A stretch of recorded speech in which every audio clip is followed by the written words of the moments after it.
vamos pensar hoje primeiro em adaptação, que é diferente.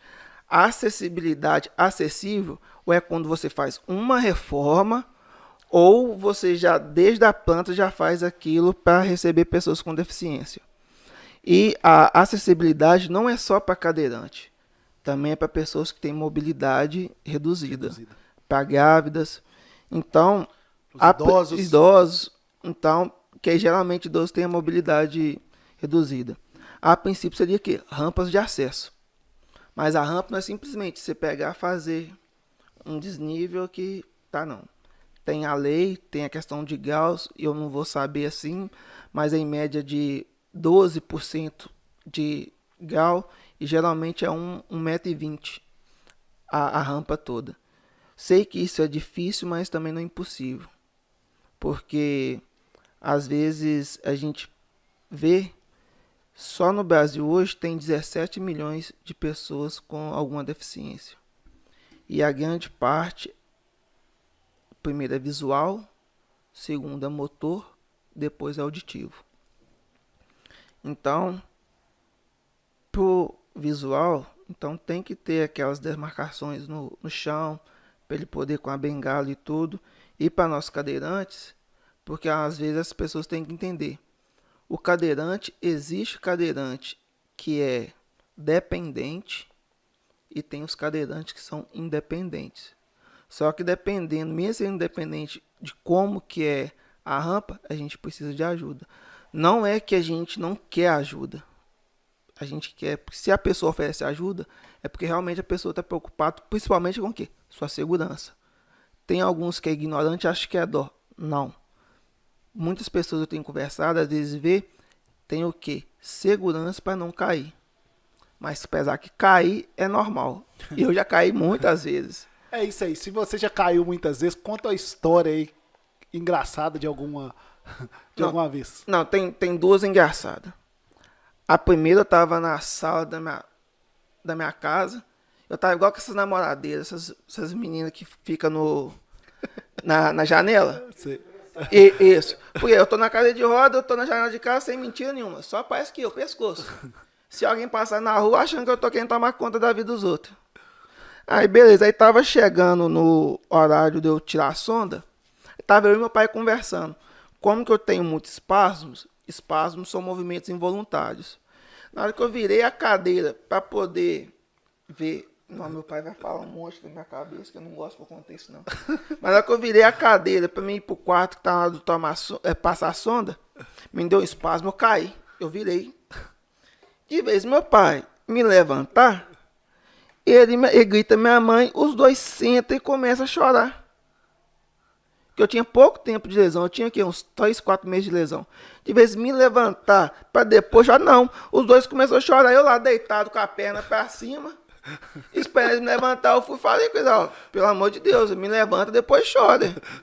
Não, eles não gostam que eu conte isso, mas foi isso. Mas aí não teve nada, não. Não, é normal, porque acontece, como eu virar, o sofá estava próximo, eu tentei segurar no sofá, mas não adianta, você cai. Então eu fui caindo em câmera lenta. Entendi. E a outra vez foi na handbike.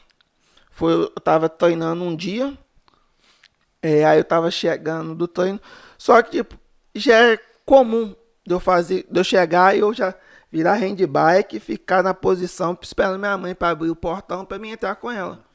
Só que, tipo, aquilo que é comum, toda hora faz, você entra com autoconfiança. Eu cheguei, tinha uma vizinha lavando o carro, tinha duas conversando. Na hora que eu virei, não sei como, o pino do banco soltou. E o capota na frente de casa. Aí aquilo, Joneque, pelo amor de Deus, você machucou tudo, não preocupa não, eu não sinto. Então tá tudo tranquilo. Só faz um favor, me levanta. Que aí, como que tava o desnível, eu não consegui levantar sozinho. Aí as duas foram me levantando, já você dá um susto na gente. É normal, todo mundo cai. Porque só cai quem tenta.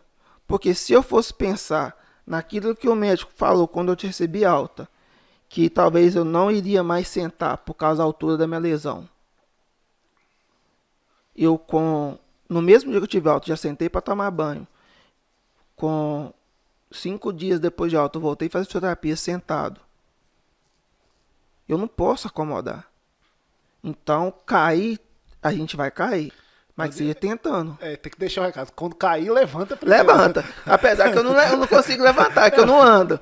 Mas o tem que pessoal pra ter levar alguém para me ajudar a levantar. Então, tipo assim, foi 2 casos engraçados que aconteceu, tipo assim, e foi...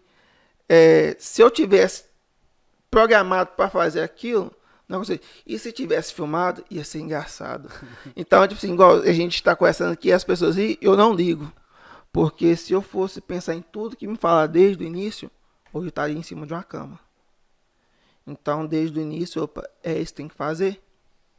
Vamos fazer, vamos para cima. A gente não pode deixar. E é sobre isso que eu vou te perguntar, né? Então você teve lá o período no hospital, você fez algumas cirurgias, né? É isso. Que é a cirurgia artrose que fala. Pra foi que ela fazia, reconstruir, né? Não, é só para fixação. Só para fixação. Só fixação.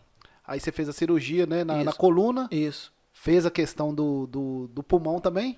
E aí que o pulmão eu coloquei foi o dreno. Colocou dreno. Que aí eu fiquei no início dos dias que eu tava lá e eu fiquei por 5 dias, ficou um 6º dia só para ver se realmente não tinha mais nenhum sangue no pulmão e foi e aí tirou. depois disso você já recebeu alta. Foi o quê? Você ficou uns 30 dias aqui no hospital? Não.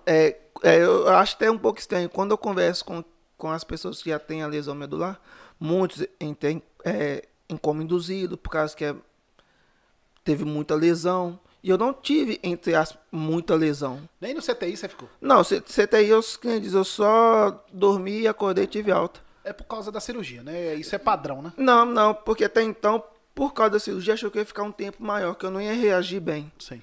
Porque eu passei por um processo de 12 horas mais ou menos de cirurgia. Só que no preparo, o médico falando como essa cirurgia, aí, tipo assim, lembro que eu falei pra ele, ô, doutor, só cuidado com minhas tatuagens, que tatuagem é cara. Aí só falou comigo, Janaína, você sabe que essa cirurgia é de risco, você pode morrer, você tá preocupado com tatuagem? Só lembrei falando, broca, furadeira, espaçador, apaguei. Aí, acordei 4 horas e meia, mais ou menos, depois da cirurgia. E se não tivesse acordado, ia me induzir ao coma. Entendi. Porque eu passei muito tempo pós-cirurgia. Só que acontece, eu acordei, praticamente dormi no CTI e fui embora no outro dia, porque a cirurgia foi um sucesso, a minha recuperação pós-cirúrgica melhor ainda, que eu não cheguei a ficar 24 horas no CTI. E era isso que eu ia te perguntar. Quem que foi o médico? Nossa senhora, Dr. Jurandir. Doutor Jurandir, mandar um abraço pra ele, né? Isso, doutor Jurandir, muito obrigado por tudo. Eu sei que o senhor assustou quando eu cheguei lá na cadeira, mas o propósito era maior, que eu tinha que melhorar logo para poder seguir minha vida.